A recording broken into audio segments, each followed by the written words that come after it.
ఫిబ్రవరి 2వ వారంలో బడ్జెట్ సమావేశాలు. ఓటాన్ అకౌంట్ వైపు సర్కార్ మొగ్గు.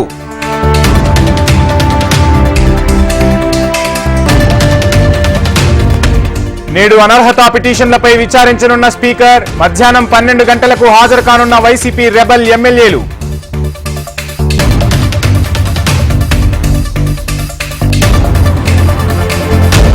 పార్లమెంట్ ఎన్నికల్లో టికెట్ ఆశిస్తున్న బీజేపీ నేతలపై సర్వేలో తమ పేరు ఉంటుందో లేదోనన్న ఆందోళనలో నేతలు. వైసీపీ ఇన్ఛార్జీల మార్పుపై కొనసాగుతున్న కసరత్తు. మంత్రి అమర్నాథ్ కు మరోసారి సీఎంఓ నుంచి పిలుపు.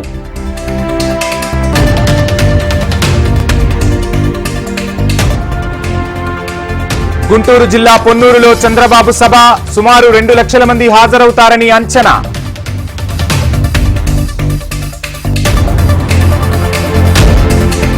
ఇవాళ కడప జిల్లాలో వైఎస్ షర్మిల పర్యటన. కడప, అన్నమయ్య జిల్లాల కాంగ్రెస్ కార్యకర్తలతో సమావేశం.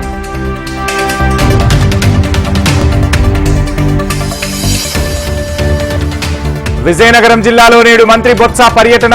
ఆసరా చెక్కులను పంపిణీ చేయనున్న మంత్రి బొత్స.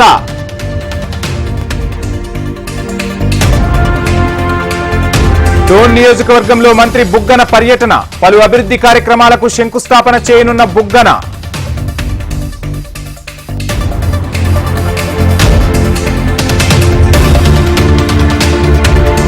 రాజకీయాల నుంచి తప్పుకున్నట్లు టీడీపీ ఎంపీ ప్రకటన.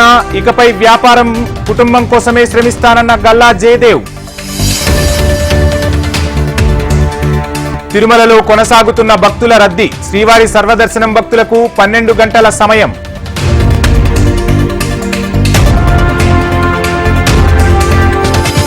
ఇవాళ టీటీడీ పాలక మండలి సమావేశం. 2024-25 వార్షిక బడ్జెట్ ను ఆమోదించనున్న పాలక మండలి. శ్రీశైలం మల్లన్న ఆలయానికి పెరిగిన భక్తుల రద్దీ. స్వామి, అమ్మవార్ల దర్శనానికి 6 గంటల సమయం.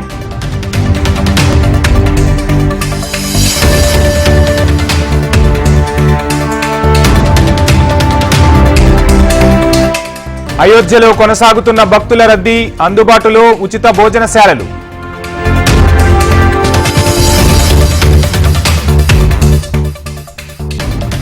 ఢిల్లీని కమ్మేసిన పొగమంచు. వాహనాల రాకపోకలకు తీవ్ర అంతరాయం.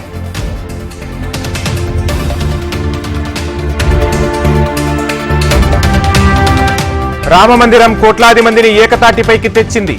రాజ్యాంగ నిర్మాతలకు రాముడి పాలనే స్ఫూర్తి అన్న మోదీ.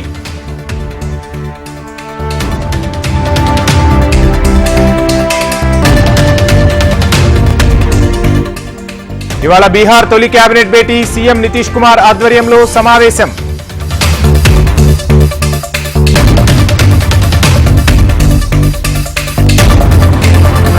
ఫిబ్రవరి 17న జిఎస్ఎల్వి F-14 రాకెట్ ప్రయోగం. ఇప్పటికే షార్కు చేరుకున్న ఉపగ్రహం.